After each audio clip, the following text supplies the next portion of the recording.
Hey, welcome back to another episode of FSi DFS Fantasy Baseball Picks. I'm here, Smegaro 31.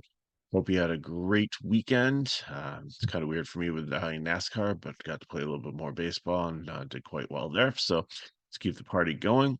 If you're down in Florida, I'm thinking about you guys and the hurricane coming, stay safe.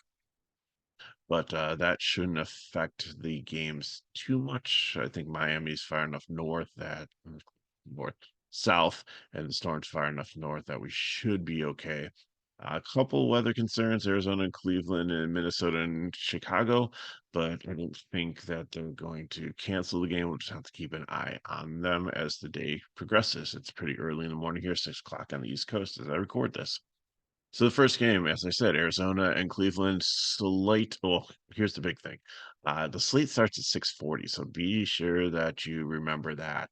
We're about 45 minutes earlier than normal lock, so got to make sure you get those lineups in, or you'll be playing a turbo slate.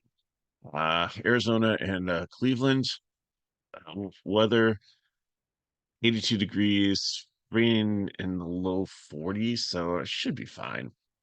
Galen and Logan Allen. Zach Allen, I think I'm okay with here. He's definitely in the 8-6 range, not too expensive.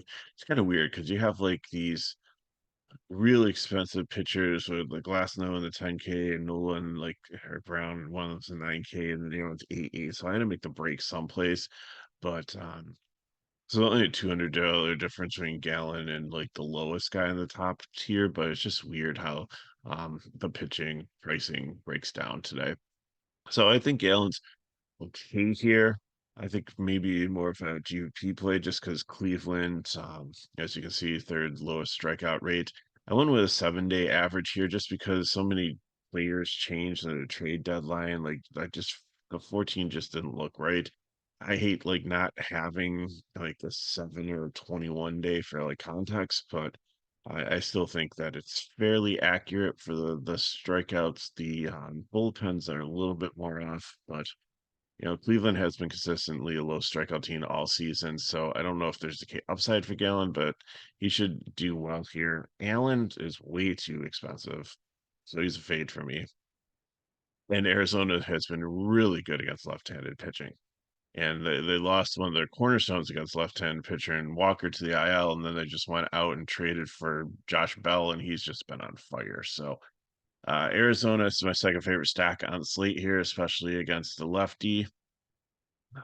Marte has just been super solid. Moreno, the catcher, usually moves up the lineup and hits second there and is solid. Gurriel, Bell, Suarez.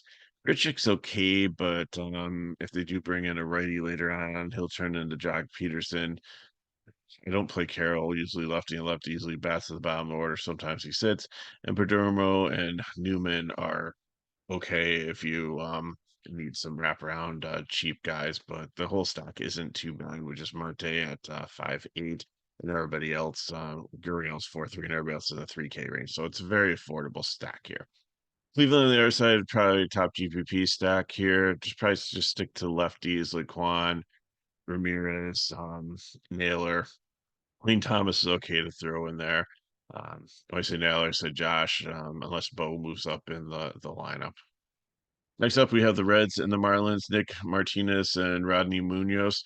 Nick Martinez, I mean, the Marlins aren't a great lineup on paper, but they've been putting out runs and hitting, and they actually um, did well yesterday. I forget who was pitching against them, but like I think it was at 6-0, and Cabrera was the play. There was the pitcher, and the Marlins just continue to hit with a lineup that you look at and just kind of scratch your head. So Martinez doesn't go deep in the games, maybe 50, 55, 60 pitches. So I really think there's a lot better plays in the cheap range. And Munoz, the same thing. Like this is a park downgrade for Cincinnati, not being the Great American Small Park. It's pitcher's park, but Cincinnati can still hit, and Munoz has been okay, but not great. But again, at 6'6", he doesn't need to put up a ton. If we get you 12 to 14, I think in GPP, it's fine. And if you want to come off of like some of the chalkier cheap ones in Sears and Festa, which I think a lot of people will have, then I think that Munoz could be sneaky, but it's definitely risky. So Cincinnati would be my third favorite stack here against Munoz in the Marlins bullpen. And then Miami, I definitely still like playing also because they'll just continue to produce runs. San Francisco and Washington, Logan Webb and Patrick Corbin, 91 degrees here, wind blowing out 8 miles per hour. But Webb's a ground ball pitcher, so I think he'll be fine against the Nationals. Still a okay team, bringing up some young guys here. Obviously, they got rid of Lane Thomas in the trade deadline, which is a big bat there, but still have some I wouldn't say dangerous pieces. I say pesky pieces left. Patrick Corbin, like he had a stretch where like, wow, Patrick Corbin's turning around, and then Patrick Corbin turned the other way back to the Patrick Corbin we know and love and stack against. So not playing him here. Logan Webb, nuts. Giant bats, definitely was it Fitzgerald or one of them, like oh, it's Ramos, I think is a little banged up, so I'll have to see if he's in the lineup. But Fitzgerald should be solid, having an amazing season after getting called up. Kana is always the former Met Detroit guy. If he's batting second, it's a decent cheap piece, could get you about 10 DK points, has some power. Chapman, Bailey, Jareer Encarnacion. Now this guy has some power too, and if he's in like fifth in like productive lineup and Ramos is out, he might be a really nice play here at only 3K for them. Has some power, has some speed. Former Marlins high prospect, so keep an eye on him. And then the bottom lineup like Conforto, Schmidt, Yastrzemski, Luciano. Um, I don't love them, but they could probably get you like 6 to 8 DK points potentially down there against Corbin. So I think anybody could be in play here. Washington on the other side, I'm not paying 5-7 for Abrams as a one-off. Garcia would, I mean, maybe Blankhorn if you need a 2.1 outfielder that has a splits advantage. But I think Webb will have a masterful game and do quite well here. Houston versus Texas, Hunter Brown and Andrew Heaney. Brown has been solid recently, but Texas is a dangerous team. So at 9-6, I don't know if I'll be playing a bunch of Brown today. Probably if I'm paying up with my number 3 out of 3 there. Heaney, no. Houston, even though they haven't been as potent recently, Heaney has had some struggles. And I think that they'll throw a lot of righties at him here, and even Alvarez lefty and lefties I'm fine with. So probably not going there on this slate. If you're mass multi entering, maybe 5% or less, if just in case Heaney is on and Houston is off. But Houston has just had like such a low strikeout rate. I know they're not up on the chart here, but they're usually bottom 10K rate consistently throughout the season. Patient team, um, draws walks, doesn't strike out much.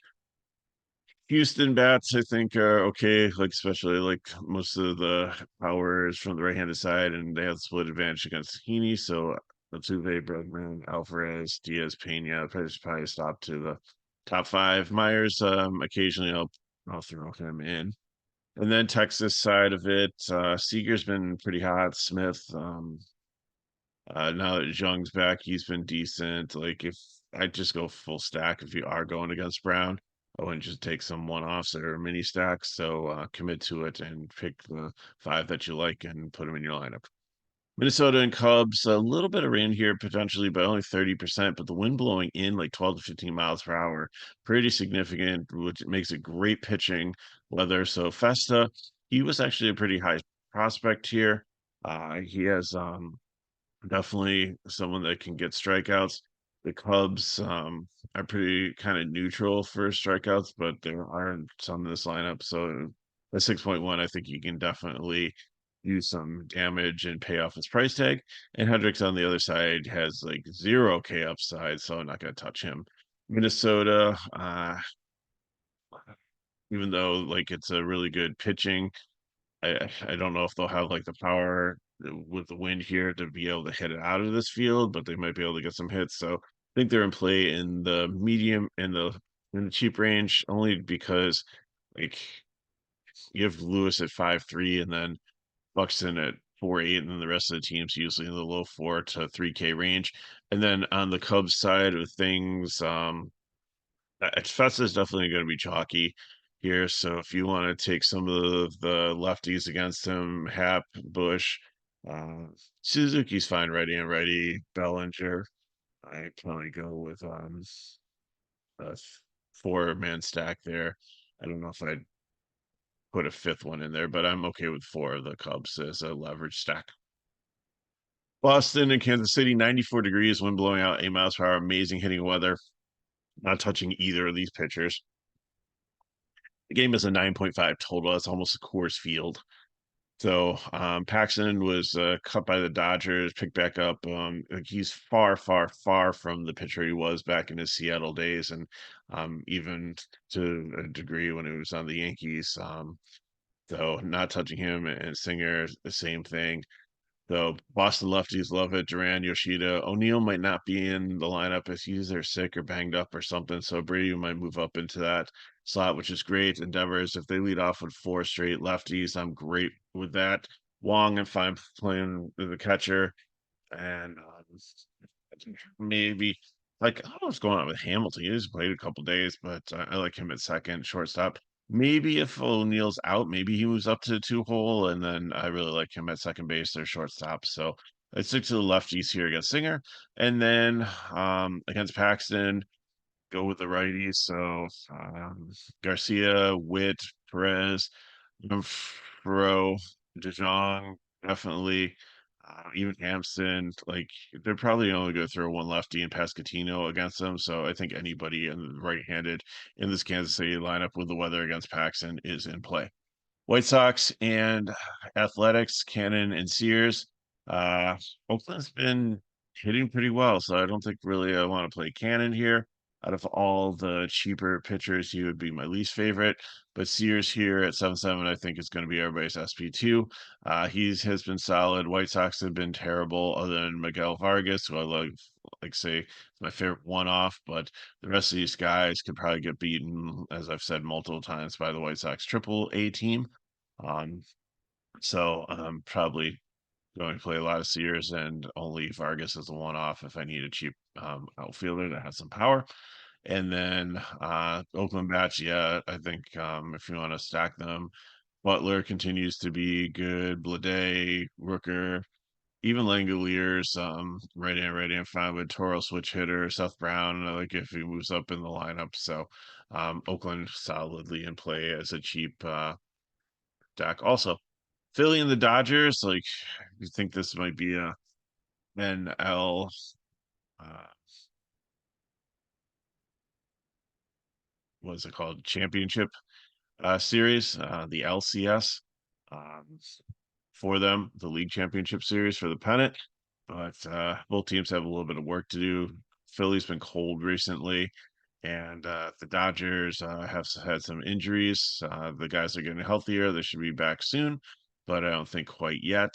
So Nola and Glasnow, I think, are both solidly in play here. Nola's only 8.8, so you're saving almost over $1,000 here, like what 1.4K taking Nola. Uh, Neither team is like great with strikeouts, so I think they're pretty. Even though it does say LED was like 30%, that was just last 7 days. I don't. With Freeman out of lineup, maybe some of the guys they brought in does increase that, so maybe that does help Nola a little bit. And Philly has been cold, so that does help Glasnow a little bit. But I think both of you can take both of the bats as like GVPs against these two really good pitchers. So Dodgers, they continue to be cheap here also, with Otani at 6.6, and Will Smith at like 5.3.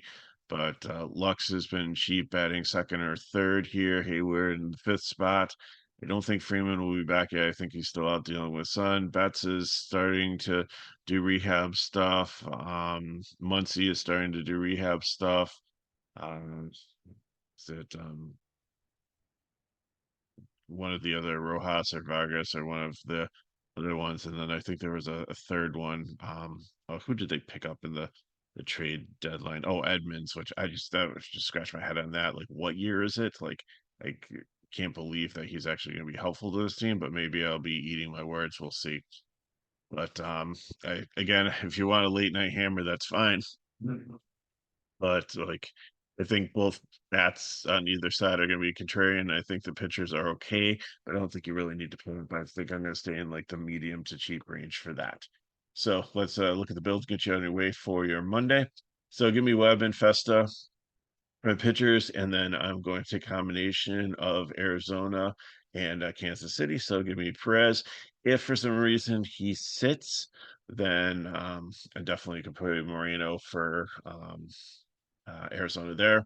Bell, Marte, Witch, and Renfroe is where I'm going to go, and it's easy to fill in the rest with more Arizona and Kansas City players.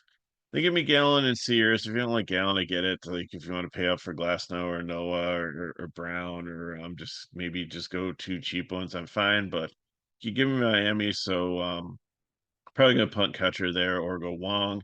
Burger or Bride at first base. Second base, like I said, if Hamilton's back in, that's great. Or might take somebody from the Marlins. I think they have a pretty cheap guy.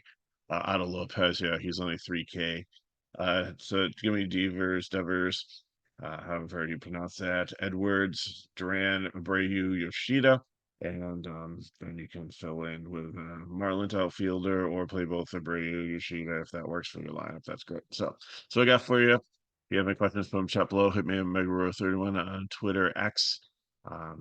If you want more information on the DFS, you can go to the description of the video and our pricing pages in there. And if these videos help us back, like, subscribe to our channel, and share with your friends. So thanks for watching. Hope you have an amazing Monday, a great start to the week. Green screens, remember, it starts at 6:40, not at 7:05. So don't be late for that. And thanks for watching. I'll see you next time.